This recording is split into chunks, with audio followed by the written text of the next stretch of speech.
مرزا صاحب کے دعوی نبوت پر اس طرح بھی غور کرنا ضروری ہے کہ انہوں نے عوام اور ملت اسلامیہ کے سامنے کیا لاہ عمل رکھا، زمانے کے مسائل کے حل کے لیے کیا نئی آگہی بخشی، اور سیرت و عمل کے اعتبار سے کیا بلند نمونہ چھوڑا۔ ریئلزم اور پریگمیٹزم کی اس میزان پر پرکھنے کے لیے ہمیں 19ویں صدی کے عالم اسلام اور مسلم ہندوستان کی طرف پلٹنا ہوگا۔ 19ویں صدی کا سب سے بڑا واقعہ جسے کوئی مورخ نظر انداز نہیں کر سکتا، یورپ کا عالم اسلام اور ہندوستان پر قبضہ ہے۔ مغرب کے سیاسی تسلط اور مادی تہذیب نے جن اجتماعی مسائل کو جنم دیا تھا، انہیں صرف طاقتور ایمان، وسیع علم اور اعتماد و استقامت ہی سے حل کیا جا سکتا تھا۔ اس صورتحال کا مقابلہ کرنے کے لیے ایک طاقتور علمی اور روحانی شخصیت کی ضرورت تھی، جو عالم اسلام میں روح جہاد اور مسلمانوں میں اتحاد پیدا کر دے، اور جو اپنی ایمانی قوت اور علمی صلاحیت سے دین میں ادنیٰ تحریف و ترمیم کیے بغیر اسلام کے ابدی پیغام اور روح اثر کے درمیان ہم آہنگی پیدا کر۔ ایک ایسے نازک وقت میں عالم اسلام کے نازک ترین مقام ہندوستان میں، جو ذہنی اور سیاسی کشمکش کا خاص میدان بنا ہوا تھا، مرزا غلام احمد اپنی دعوت اور تحریک کے ساتھ سامنے آتے ہیں۔ وہ عالم اسلام کے حقیقی مسائل و مشکلات اور وقت کے اصلاحی تقاضوں کو نظر انداز کرتے ہوئے اپنی تمام ذہنی صلاحیتیں، علم و قلم کی طاقت ایک ہی مسئلے پر مرکوز کر دیتے ہیں۔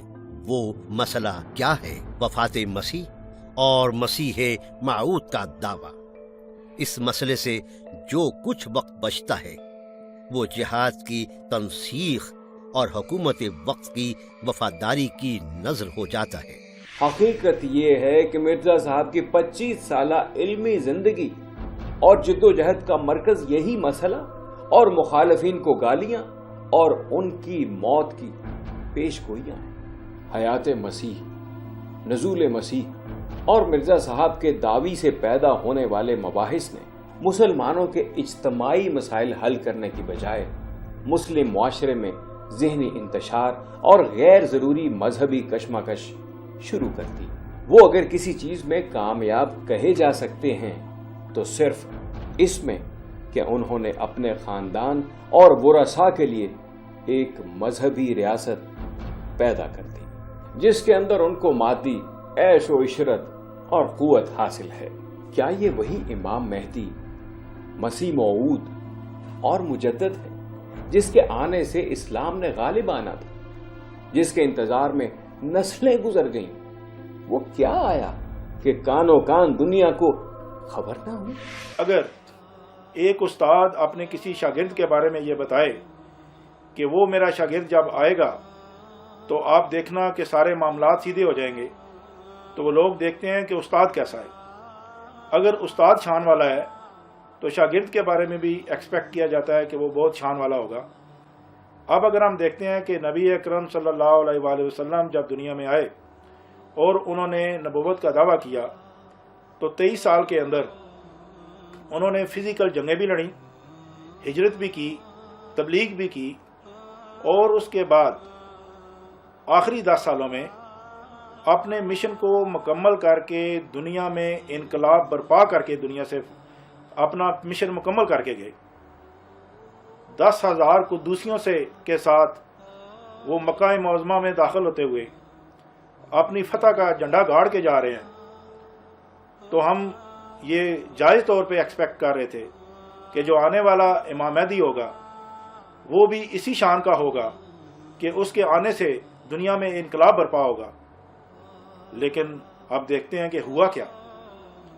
جب کہ میں بات کر رہا ہوں اس سے پہلے امام مہدی جن کو امام مہدی کہا جا رہا تھا، مرزا غلام احمد قادیانی، وہ دنیا میں 73 سال عمر گزار کے جا چکے تھے، اور ان کو گئے ہوئے بھی تقریباً 90 سال گزر چکے تھے، اور ان کی جو خلافت، جس کو وہ خلافت کہتے ہیں، اس کے بھی چوتھے خلیفہ کا دور جاری تھا۔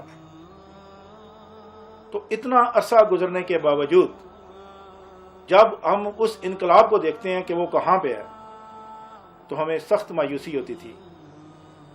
مرزا صاحب دنیا میں اپنا دور مکمل کر کے اپنے استاد، جس کو وہ استاد مانتے تھے، اس استاد کی نسبت 10 سال زیادہ گزار کے جب وہ دنیا سے جا رہے ہیں، تو اس وقت حالت یہ تھی کہ پورے بر صغیر میں 1% بھی بندہ احمدی نہیں تھا، اور پوری دنیا میں 1% بندہ ان کو ماننے والوں میں نہیں تھا، اور صرف ان کے پنجاب کی اگر بات کریں تو بھی 1% بندہ بھی ان کو ماننے والا نہیں تھا۔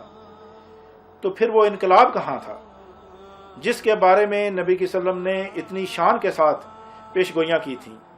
اگر یہ اس انقلاب کے مصداق تھے، اگر یہ ان جو پیش گوئیوں کے مصداق تھے، تو پھر وہ انقلاب کہاں تھا؟ وہ کوئی انقلاب برپا نہیں کر سکے، نہ وہ مسلمانوں میں کوئی اتنی بڑی تبدیلی لا سکے، نہ دنیا کو وہ بتا سکے کہ میں دنیا میں آیا اور میں یہ کر کے جا رہا ہوں۔ آج بھی دنیا کا بہت سا علاقہ ایسا ہے جن کو یہ بھی نہیں پتا کہ اس طرح کے کوئی امام مہدی، جس کو وہ کلیم کرتے ہیں، یا مرزا غلام احمد قادیانی نام کا بندہ کوئی دنیا میں آیا تھا، اور ان کو آ کے گئے ہوئے بھی 100 سال سے زیادہ عرصہ گزر چکا ہے۔ آج بھی احمدی کلیم نہیں کر سکتے کہ وہ کسی بھی ملک میں 1% ہے، کسی بھی ملک میں 1% نہیں ہے۔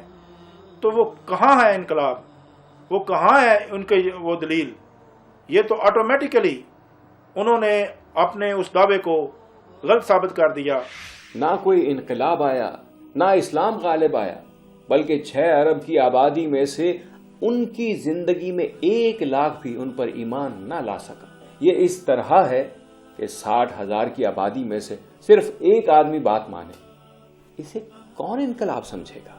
سچ تو یہ ہے کہ مرزا صاحب اپنی ناقدری اور نامقبولیت سے اپنے آپ کو جھوٹا ثابت کر گئے، پھر ان کے جانشینوں کے 100 سال بھی ان کی پہچان نہ کرا سکے۔